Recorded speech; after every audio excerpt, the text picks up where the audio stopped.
lei propose l'inquieto ricordo fra i resti di un sogno raccolto.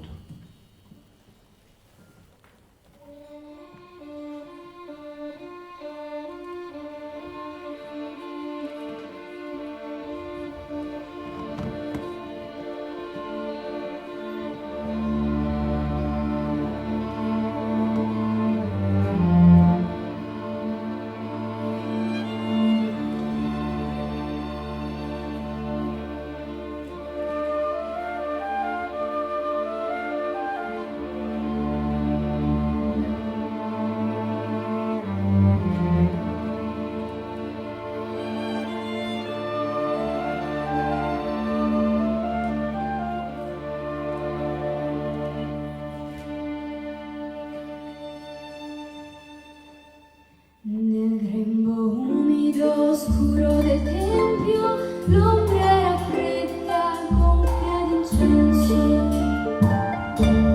L'angelo scese come ogni sera ad insegnarmi una nuova preghiera. Poi d'improvviso mi sciolse le mani e le mie braccia divennero quando mi chiese conosci l'estate, io per un giorno, per un momento, corsi a vedere il colore del vento. Volammo davvero sopra le case, oltre i cancelli, gli orti, le strade. Poi scivolammo tra valli fiorite, dove all'ulivo si abbraccia la vite. Scende mollando e il giorno si perde a cercarsi da solo, nascosti tra il verde. E lui parlò come quando si prega, e dalla fine donna preghiera cantava una parte della spera.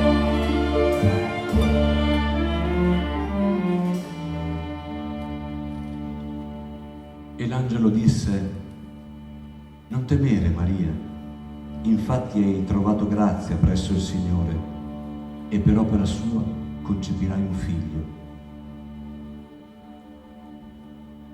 Le ombre lunghe dei sacerdoti costrinsero il sogno in un cerchio di voci. Con le ali di prima pensai di scappare, ma il braccio era nudo e non seppe volare. Poi vidi l'angelo mutarsi in cometa e volti severi divennero pietra. Le loro braccia profili di rami, nei gesti immobili d'un'altra vita. Poi le mani spine e dita, voci di strada, rumori di gente che rubarono il sogno per ridarmi al presente. Spiadi l'immagine estinse il colore, ma l'eco lontano di brevi parole. Ripeteva l'angelo la strana preghiera, forse era sogno, ma sogno non era. Lo chiameranno figlio di Dio, parole confuse nella mia mente, smarrite, sogno, cassi del vento.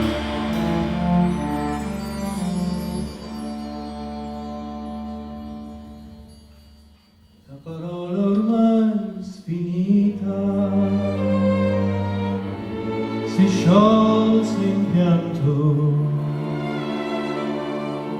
ma la paura dalle labbra si raccolse negli occhi,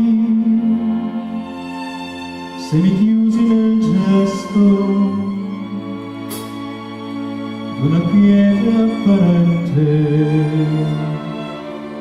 che si consuma nell'attesa,